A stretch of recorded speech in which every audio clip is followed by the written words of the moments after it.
Hey, what's going on guys? Daniel from ModBot here, and in today's video I'm going to show you how I took this Ender 3 and upgraded it from the standard Bowden setup to a direct drive, with the plan being to be able to print some really flexible materials, so stay tuned for that.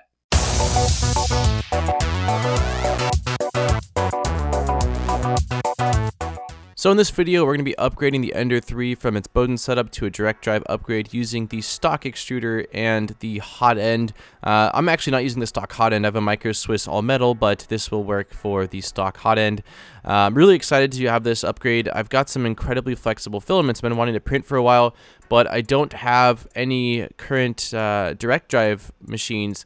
And all of my Bowden setups don't have the best of extruders, so I'm really excited to be able to do this and hopefully print some more flexible materials. And this at $30, I'll link you guys in the description, is by far the cheapest setup I've seen that seems to be the most effective. So Matthew, who's the creator of this, had reached out to me some months ago, but I got incredibly busy and didn't see his first email. So I got in contact with him a few weeks ago and was super excited to come back from Rapid and Bay Area Maker Faire to this package in my mail. So I figured I would take you guys along for the ride and show you guys step by step what goes into upgrading your Ender 3 to a direct drive setup with this kit. So the first thing I'm doing is just laying out everything. This is good practice just to make sure you've got everything that you are supposed to have. So it comes with 2 of these M3 by 25 screws, 3 of the M3 by 50 longer screws, 2 of the M3 by 20 screws, and that's all of the screws it includes. Also, you're going to have some zip ties, which is just for cable management after the fact. You've got a push fitting, which you'll be needing this if you're using the stock hot end, but I'm not, so I won't. You've got the wire extension harness, which will allow you to extend from the Bowden to the actual direct drive. You got a hot end spacer that's printed out. The new X carriage, which is machined out of, I believe, aluminum. An extruder spacer. The wire holder, which is also just for cable management. 2 more wire holders, which are also for cable management, just to help you route the wires neatly to the hot end, and a motor spacer that will help you support the motor as it is mounted on top of that aluminum, and a short Bowden tube for the filament to feed from the extruder directly down into the hot end, and then some cable wrap as well. So that's it. It's not really all that much. So the first thing you're going to need to do is take the top bar off of your Ender 3. If you didn't already build your machine, then obviously this will be different if you're doing this right from the get-go. But if I'm assuming that your Ender 3 is assembled and this is an upgrade, so that is the kind of plan of action I'm taking with mine. So just undo the 4 screws on top.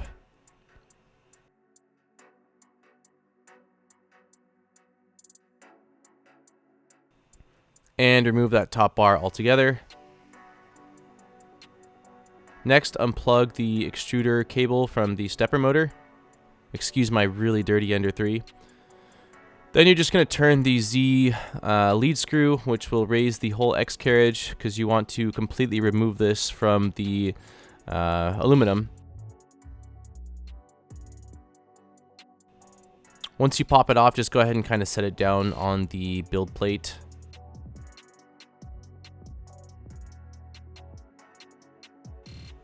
Next, you're going to remove the push fit connector from the existing extruder. Mine was already really loose, but you might need to use a needle nose pliers or a wrench or something like that. And then remove the PTFE tube from your existing hot end. Again, I have a Micro Swiss hot end, which is why mine probably looks a bit different than yours if you're using the stock PTFE lined hot end. Next, you're going to remove the tensioner arm from the existing extruder.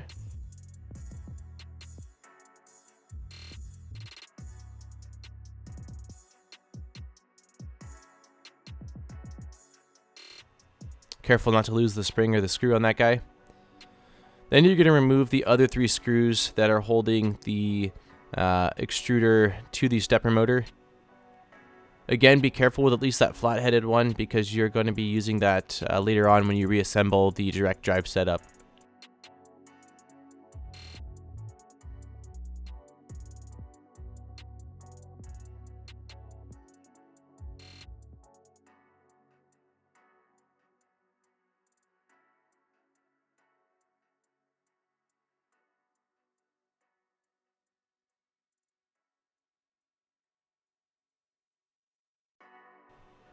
Next, we're going to be removing the X belt tensioner, so just undo the 2 screws holding it in place. This will allow you to slide that tensioner and pop it off completely.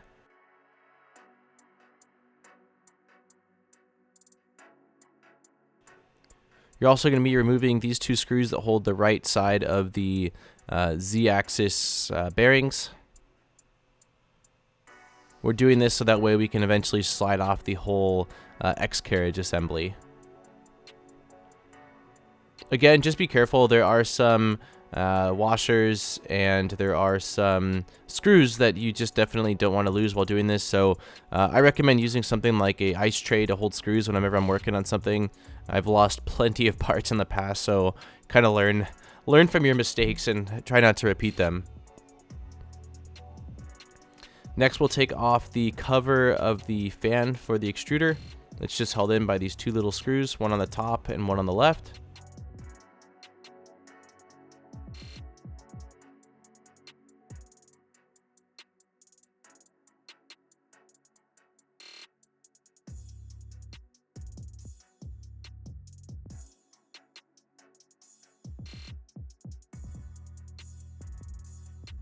Just kind of place this off to the side. Be careful not to damage the fan wires.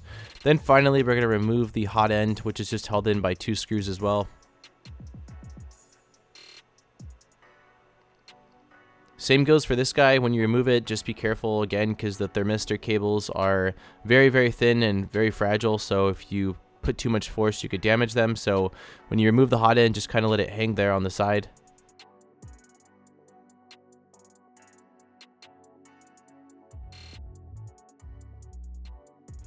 Next, I flip the X carriage upside down and I remove the 2 belts, or the 1 belt that's held in on 2 different places. Hopefully your ender doesn't look as bad as mine. I've had mine for well over a year now and it's just been moved and I have pets and there's no excuses. It's pretty gross, but hopefully yours doesn't look quite that bad. And then slide the whole X carriage off. All we're going to do at this point is take off the 3 wheels and the eccentric nuts and the spacers, and we're going to transfer them over to that new aluminum block on the left side, which will be our replacement X carriage mount. It's going to go on it the exact same way you take it off, so just kind of look at what you're doing to make sure that you have everything in the correct direction.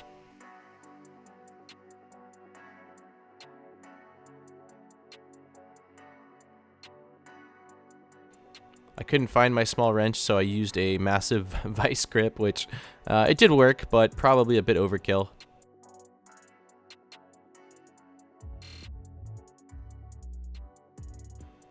Make sure you've got these nice and tight. You don't want any play in the X carriage wheels. Luckily, the Ender does use nylon lock nuts, so you don't really have to worry about them becoming loose after the fact so much, but still, make sure you put enough turns so that way there's not any slop once you've got this together, because that will definitely have a negative effect on your print quality if you don't do that.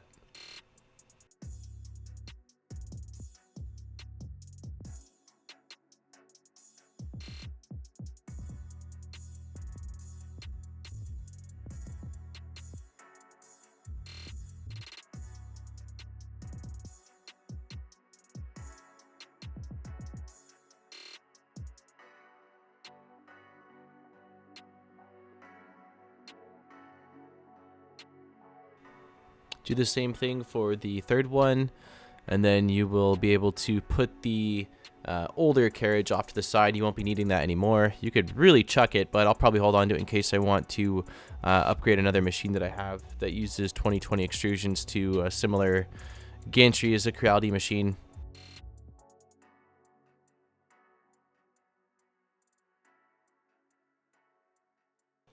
And there we go. So next we're going to place the little extruder spacer on top of the stepper motor and place the old extruder back on top. Make sure that you've got the plug facing the left as I have depicted here. And then you're going to use the existing flat screw that initially came with this extruder to bolt this down. You're also going to grab another one of the extruder screws and put it in the top right. You don't really need to tighten it down the whole way. Really all you're doing here is making sure that the 4 corners are lined up. So once you've got the top right screw in, then clamp down the bottom left one as tight as you really can. This will ensure that the spacer and the extruder doesn't shift around. And then you're going to completely remove the one you just put in the top right. Again, that one in the top right, you just put in there to make sure that the four corners were lined up, and you will not be actually using it. Next, you can go ahead and put the tensioner back onto the extruder and stepper motor. Be sure not to over tighten this right now, at least. Definitely put it on there so it's nice and secure, but you don't need to over clamp it at this point.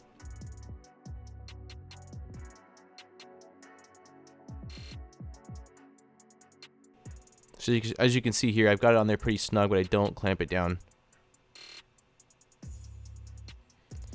After that, we're going to grab the extruder spacer, and we're going to go ahead and grab the two screws. I believe these are the M3 by 25 screws, and just kind of thread them through.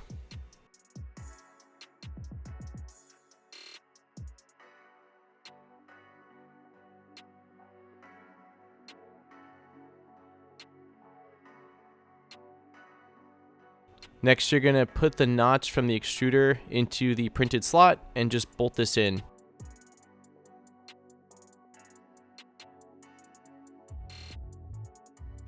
Make sure you have those also nice and snug because you don't want, definitely don't want the extruder to have any play.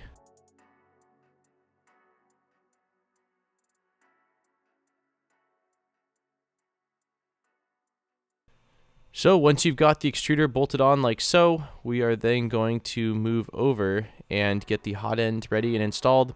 So you're going to insert that short little Bowden tube that the printer came with, or the upgrade kit came with.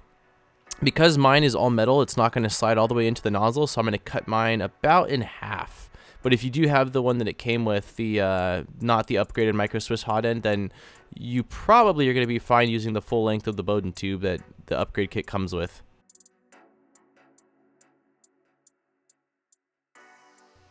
Next, we're going to use the other M3 screws that were included, which again, I believe these ones are going to be the M3 by 20, the slightly shorter ones. You're going to use the spacer springs that came with the hot end initially to push these through. Then use the provided spacer with the upgrade kit. And bolt these to that X carriage. The spacer is just going to make sure that the top of the hot end is lined up with the outlet hole of the extruder, as you can see there, so there's no gap.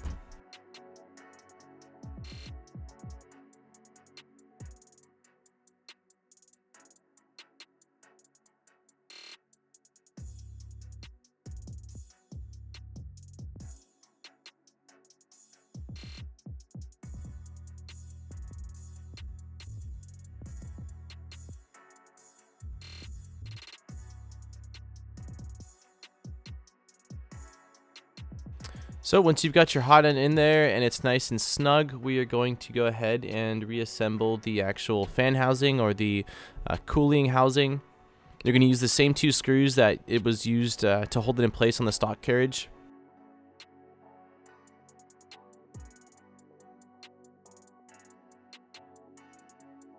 It was a little bit tough to get this lined up just because the stepper motor kind of blocks the pathway a little bit, so I had to angle it to be able to fit the screw in there, but it's not so bad once you kind of get it started.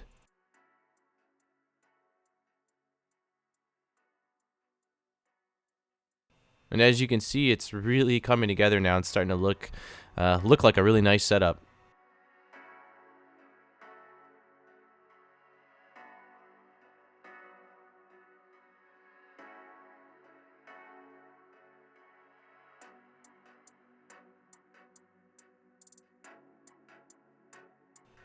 Once you're done with that, I'd say step back and take a look at your progress. This was the point where I was getting really excited because I could tell, I knew that I was almost there. So I didn't end up doing this in the end on mine, but you're going to want to remove the top left screw from the extruder motor. And then you're going to take one of the M3 by 50 supplied screws as well as the short cable organizer, I believe is what it's called.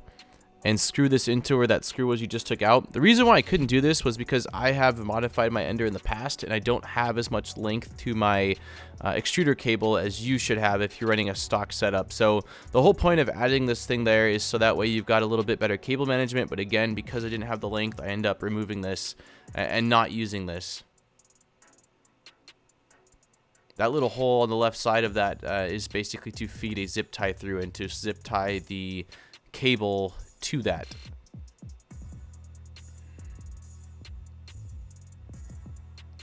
So I show you how to install that, but you'll see here shortly that I did end up removing it in the end. It's still on there.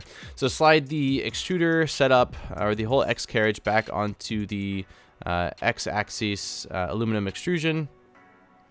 You can go ahead and mount the belts back onto the aluminum block. Then go ahead and put the X belt tensioner back on the extrusion.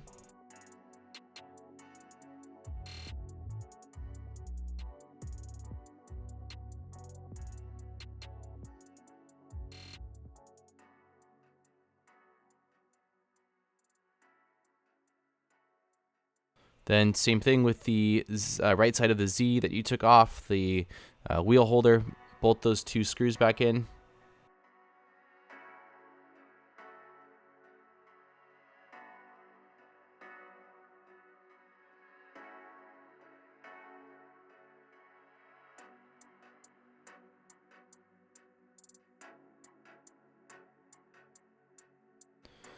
Then go ahead and drop it on top of the Z axis. Make sure you line up the lead screw. Then I just twisted the lead screw to drop the whole X axis down.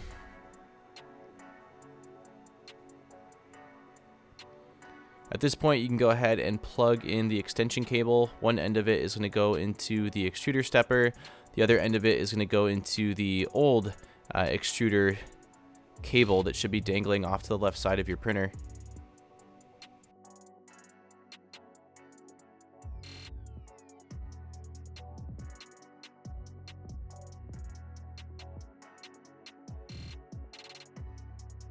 Then you're going to go ahead and take two of the existing screws that you had from when you took off the original X gantry, and you're going to screw this cable organizer to the back of your Z stepper. It's not going to fit in snug. The screws are a bit too long, but the guide does let you know that, so no worries. It doesn't need to be snug. It's just there as a placeholder to be able to zip tie your cables to. So then I just went ahead and fed a zip tie through, and I grabbed the hot end cables as well as the stepper extruder cables and zip tied them in place. I kind of pulled them snug so that way I knew that they would have enough room.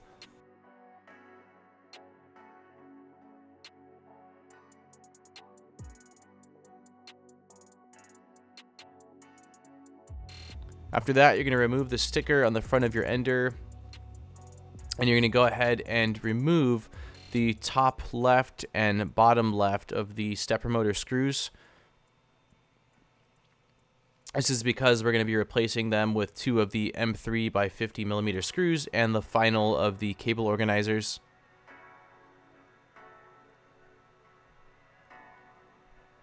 You'll do the same thing with this one that we just did, where you shove a zip tie through it and just use that to grab onto the hot end as well as the extruder cables, just to keep them nice and organized and not allow them to get pinched or tangled on anything.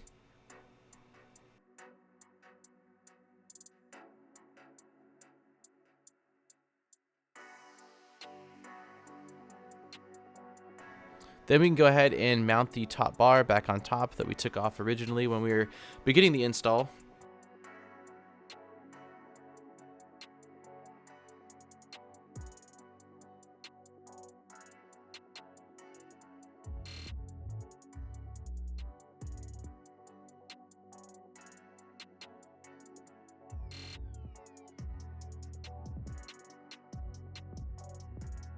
Give those guys a little turn to make sure your frame is nice and secured.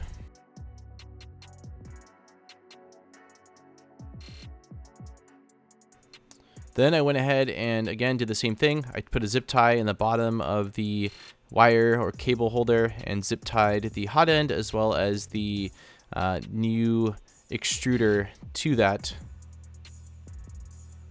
Again, all we're doing here is making sure that the cables have easily enough length to get to their farthest point that they need to do. And then I use the kind of cable organizer to zip tie everything else together. And I was done. This was the end result, and my machine had been upgraded to a direct drive.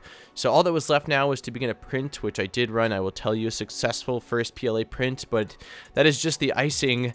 I'm going to be doing some pretty crazy flexible prints, which I will follow up here. So hope you guys enjoyed this video. Be sure to check out some other videos if you are enjoying this content, and consider supporting me on Patreon. I've just got some really cool upgraded tiers and some stickers coming in, and if nothing else, give the channel a subscribe for more great videos. As always, thank you guys so much for watching, and I will see you in my next video. Peace, guys.